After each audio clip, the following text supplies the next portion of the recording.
Hi hello welcome back. ഇന്ന് വന്നിട്ടുള്ളത് നല്ല ടേസ്റ്റി ആയിട്ടുള്ള ഒരു അടിപൊളി ഈസി ആയിട്ടുള്ള ചിക്കൻ ബിരിയാണിയുടെ റെസിപ്പിയുമായിട്ടാണ്. എല്ലാവർക്കും ഉണ്ടാക്കാൻ പറ്റുന്ന രീതിയിൽ, എത്ര അറിയാത്തവരാണെങ്കിലും ഉണ്ടാക്കാൻ പറ്റുന്ന രീതിയിൽ ഒരു അടിപൊളി ടേസ്റ്റി ആയിട്ടുള്ള ഒരു ഈസി ആയിട്ടുള്ള ബിരിയാണിയാണ്. അപ്പോൾ ഇതെങ്ങനെ റെഡിയാക്കി എടുക്കുന്നത് നോക്കാം. അപ്പോൾ ഇതിനായിട്ട് ഇതാ ഒരു 3/4 കിലോ ചിക്കൻ കഴുകി വൃത്തിയാക്കി ഇവിടെ മാറ്റി വെച്ചിട്ടുണ്ട്. എന്നിട്ട് ഇനി ഒരു പാത്രത്തിലേക്ക് കുറച്ച് ഉപ്പ് ചേർത്ത് കൊടുക്കുന്നുണ്ട്. ഒരു 3/4 ടീസ്പൂണോളം ഉപ്പ്, 1 ടേബിൾ സ്പൂണോളം മുളക് പൊടി, 1/2 ടീസ്പൂണ് മഞ്ഞൾപ്പൊടി, അതുപോലെ തന്നെ ഗരം മസാല ഒരു 1/4 ടീസ്പൂണോളം, പിന്നെ ഇഞ്ചി വെളുത്തുള്ളി പേസ്റ്റ് ഒരു ടീസ്പൂണോളം ചേർത്തിട്ട് അതിലേക്ക് നമ്മൾ കഴുകി വൃത്തിയാക്കി വെച്ചിട്ടുള്ള ഈ ചിക്കൻ ഒന്ന് മസാലയൊക്കെ ഒന്ന് കൂട്ടി നമുക്കൊരു അരമണിക്കൂർ റെസ്റ്റ് ചെയ്യാനായിട്ട് വെക്കണം. അത് മസാല ഇവിടെ പുരട്ടി വെച്ചിട്ടുണ്ട്. ഇനി അരമണിക്കൂർ അവിടെ വെയിറ്റ് ചെയ്യാം. അപ്പോൾ ആ സമയം കൊണ്ട് നമുക്കിതിലേക്ക് 1 ടേബിൾ സ്പൂണ് കുരുമുളകും 1 ടേബിൾ സ്പൂണ് വലിയ ജീരകം കൂടെ പൊടിച്ചെടുത്തതാണ്. ഇതിൻ്റെ പൊടി ഉണ്ടെങ്കിൽ അങ്ങനെ ചേർത്ത് കൊടുത്താലും മതി. ഇനി നമ്മളിതിലേക്ക് ചെറിയുള്ളി, വെളുത്തുള്ളി, ഇഞ്ചി, പച്ചമുളക് ഇതെല്ലാം കൂടെ തൊലിയൊക്കെ കളഞ്ഞ് വൃത്തിയാക്കി വെച്ചിട്ടുണ്ട്. ചെറിയുള്ളി എന്തായാലും കുറച്ച് ചേർത്ത് കൊടുക്കുക, അപ്പോൾ നല്ല ടേസ്റ്റ് ഉണ്ടാവും. അതുപോലെ തന്നെ വെളുത്തുള്ളി, ഇഞ്ചി, പച്ചമുളക്, പിന്നെ മീഡിയം സൈസിലുള്ള ഒരു 4 സവാള എടുത്തിട്ടുണ്ട്. വലുതാണെങ്കിൽ 3 മതിയാവും. പിന്നെ തക്കാളി 2 വലുത് എടുത്തിട്ടുണ്ട്. പിന്നെ ചപ്പ്, പുതിന, പിന്നെ നമ്മൾ നേരത്തെ ഇഞ്ചിയും പച്ചമുളകും അതൊക്കെ ഒന്ന് ചതച്ച് അവിടെ മാറ്റി വെച്ചിട്ടുണ്ട്. ഇനി ഒരു പാനിലേക്ക് കുറച്ച് ഓയിലും, സൺഫ്ലവർ ഓയിലാണെങ്കിൽ അങ്ങനെ വെച്ച് കൊടുക്കുക. അത് ചേർത്തിട്ട് നമ്മൾ ആ ഒരു ഉള്ളിയിൽ നിന്ന് ഒരു 2 പിടി നമ്മൾ ആദ്യം തന്നെ ഒന്ന് ഫ്രൈ ആക്കി എടുക്കുന്നുണ്ട്, പൊരിച്ച് കോരി മാറ്റി വെക്കുന്നുണ്ട്. അപ്പോൾ ഇതുപോലെ ലോ ഫ്ലെയിമിൽ വെച്ചിട്ട് നമുക്കിത് മീഡിയം ടു ലോ ഫ്ലെയിമിൽ വെച്ചിട്ട് ഇതുപോലെ പൊരിച്ചെടുക്കുക. അധികം കളറ് മാറാനായിട്ട് നിൽക്കരുത്. ഈ ഒരു കളറാകുമ്പോൾ നമുക്കിതിൽ നിന്ന് കോരി മാറ്റി വെക്കുക. അതല്ലാന്നുണ്ടെങ്കിൽ ഇത് പെട്ടെന്ന് തന്നെ കരിഞ്ഞു വരും. അപ്പോൾ ഞാൻ ഈ ഒരു സ്റ്റേജിൽ തന്നെ നമുക്കിത് കോരി മാറ്റി വെച്ചിട്ടുണ്ട്. ഇനി ഇതേ ഓയിലിലേക്ക് തന്നെ നമ്മൾ കുറച്ച് കാഷ്യൂനട്ട് ചേർത്ത് കൊടുക്കുക. അത് ജസ്റ്റ് ഒന്ന് വാടി വന്നാൽ നമുക്കിതിലേക്ക് മുന്തിരിയും കൂടെ ചേർത്ത് കൊടുക്കുന്നുണ്ട്. അപ്പോൾ നമ്മൾ മുന്തിരിയൊക്കെ നന്നായിട്ട് കഴുകിയിട്ടാണ് ചേർത്ത് കൊടുത്തിട്ടുള്ളത്. ഇതും കൂടി ഒന്നായി വന്നാൽ നമുക്ക് ഇതും കോരി മാറ്റി അവിടെ വെക്കാം. അപ്പോൾ അണ്ടിയും മുന്തിരിയും ഇവിടെ റെഡിയായി വന്നിട്ടുണ്ട്. ഇതും കോരി മാറ്റി വെക്കുന്നുണ്ട്.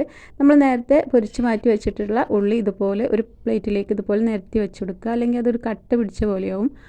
അപ്പോൾ അതിന് മേലേക്ക് നമ്മൾ കിസ്മിസും കാഷ്യൂനട്ടും കൂടെ ചേർത്ത് വെച്ചിട്ടുണ്ട്. ഇനി ഇത് മാറ്റി വെക്കാം.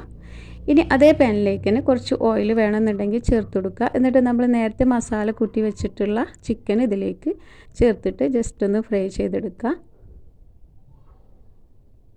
അപ്പോൾ ഒരു 5 മിനിറ്റ് നേരം ഒരു സൈഡിലും അങ്ങനെ ആക്കി പൊരിച്ചെടുത്താൽ മതി. അധികമായിട്ട് ഇത് ഓവറായിട്ട് ഡ്രൈ ആയിട്ട് പൊരിച്ചെടുക്കരുത്. ഒരു മീഡിയം വേവ് ആയാൽ മതി.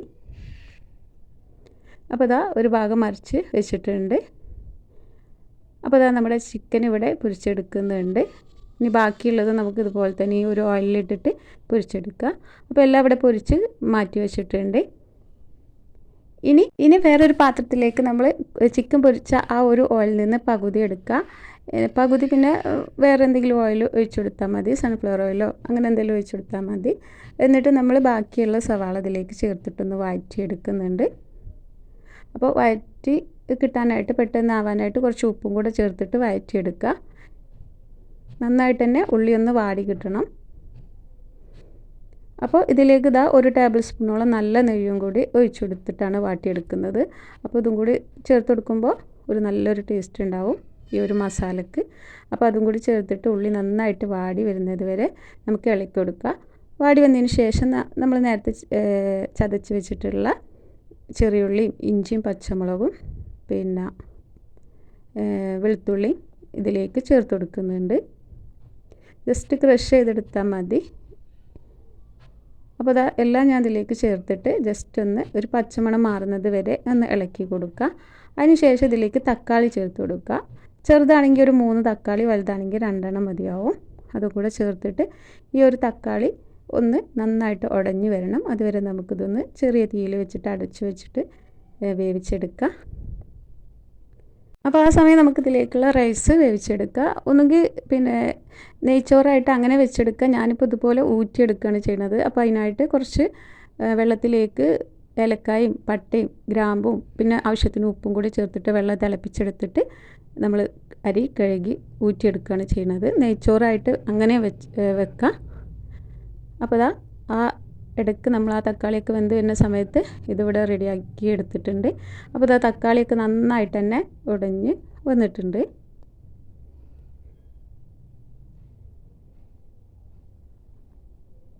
അപ്പോൾ ഇനി ഇതിലേക്ക് നമ്മൾ നേരത്തെ പൊടിച്ചു വെച്ചിട്ടുള്ള കുരുമുളകും വലിയ ജീരകത്തിൻ്റെ പൊടിയും കൂടെ ചേർത്ത് കൊടുക്കുന്നുണ്ട്. ഞാൻ അതിൽ നിന്ന് 1 ടീസ്പൂണോളം മാറ്റി വെച്ചിട്ടുണ്ട്. ഇനിയിപ്പോൾ ഇതിലേക്ക് കുറച്ച് 1 ടേബിൾ സ്പൂണോളം ഗരം മസാലയും കൂടെ ചേർത്ത് കൊടുക്കുക. എന്നിട്ട് നന്നായിട്ടൊന്ന് മിക്സാക്കി കൊടുക്കുക. നന്നായിട്ട് തന്നെ മിക്സാക്കി അതിൻ്റെ പച്ചമണം ഒന്ന് മാറി വരണം. അതുവരെ ഒന്ന് മിക്സാക്കി കൊടുക്കുക. അപ്പോൾ ഇനിയിപ്പോൾ ഇതിലേക്ക് നമ്മൾ ആവശ്യത്തിന് ഉപ്പ് ചേർത്തിട്ടില്ല. അപ്പോൾ അതും കൂടെ ഈ ഒരു സമയത്ത് ചേർത്ത് കൊടുക്കുക. നമ്മൾ ഉള്ളി വാടാനായിട്ട് കുറച്ച് ഉപ്പ് ചേർത്തിട്ടുള്ളൂ. അപ്പോൾ ഈ സമയത്ത് ഉപ്പും കൂടെ ചേർത്ത് കൊടുക്കുന്നുണ്ട്. ഇനി നമ്മൾ നേരത്തെ ഫ്രൈ ചെയ്ത് മാറ്റി വെച്ചിട്ടുള്ള ചിക്കൻ ഇതിലേക്ക് ചേർത്ത് കൊടുക്കുക. പിന്നെ നമ്മൾ നേരത്തെ അരിഞ്ഞു വെച്ചിട്ടുള്ള മല്ലിയിലയും പുതിനയും ഇതിലേക്ക് ചേർത്ത് കൊടുക്കുന്നുണ്ട്. അതിൻ്റെ കൂടെ തന്നെ ഒരു 1.5 ടേബിൾ സ്പൂണോളം നാരങ്ങാനീരും പിന്നെ ഒരു 2-3 ടേബിൾ സ്പൂണോളം തൈരും കൂടെ ചേർത്ത് കൊടുക്കുന്നുണ്ട്. എന്നിട്ട് നന്നായിട്ട് ഒന്ന് മിക്സാക്കി കൊടുക്കുക. ചിക്കനും ഈ ഒരു മസാലയൊക്കെ നന്നായിട്ട് തന്നെ മിക്സാക്കി കൊടുക്കുക.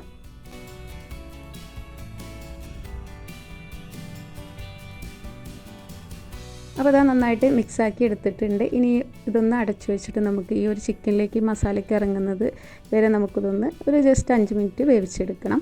അപ്പോൾ ആ സമയം കൊണ്ട് നമ്മുടെ അരിയൊക്കെ ഇവിടെ ഊറ്റി മാറ്റി വെച്ചിട്ടുണ്ട്.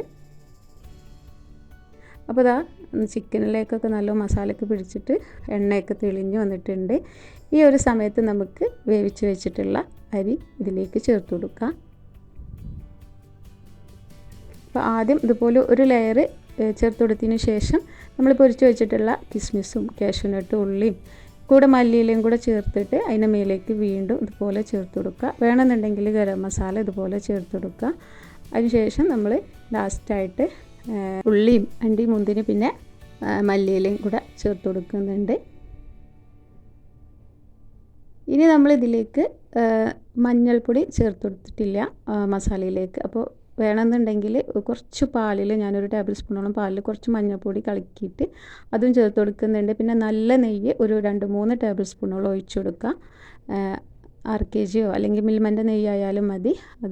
ആണെങ്കിൽ ഒരു 2-3 ടേബിൾ സ്പൂണോളം ചേർത്ത് കൊടുത്തതിന് ശേഷം നമുക്കിതിലേക്ക് അടച്ച് വെച്ചിട്ട് മേലെ നല്ലൊരു ദമ്മാക്കിയിട്ട് തന്നെ അടച്ച് വെച്ചിട്ട് ഒരു 10 മിനിറ്റ് ഏറ്റവും കുറഞ്ഞ തീയിൽ ഒന്ന് ദമ്മാക്കി എടുക്കുക. അതിന് ശേഷം ഒരു അരമണിക്കൂർ കഴിഞ്ഞതിന് ശേഷം നമുക്കിത് തുറന്ന് നോക്കിയിട്ട് നമുക്ക് ചോറൊക്കെ നമുക്ക് വേറൊരു പാത്രത്തിലേക്ക് മാറ്റിയിട്ട് ഇതുപോലെ സെർവ് ചെയ്യാം.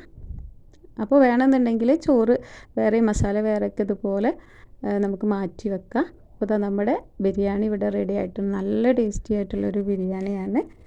നല്ല കറക്റ്റ് അളവിൽ നല്ല മസാലയൊക്കെ കറക്റ്റ് അളവിലായിട്ടുള്ള ഒരു അടിപൊളി ടേസ്റ്റി ആയിട്ടുള്ള ബിരിയാണിയാണ്.